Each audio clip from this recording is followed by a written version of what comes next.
អូនមានแนបថ្មីស្រីលែងមេត្តាឃើញបងឯកាឃើញបងទាំងកំពុងយំពីមុនគ្មានប្រាក់ដេកក៏អូនរស់ជួបជុំពេលនេះអ្នកណាប់ទូមុំ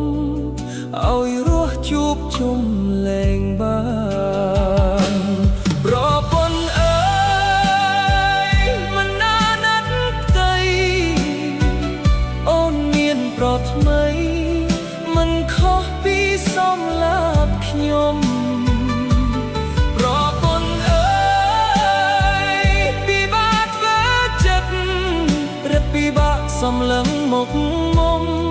ព្រោះគ្រប់យ៉ាងអូនឲ្យបង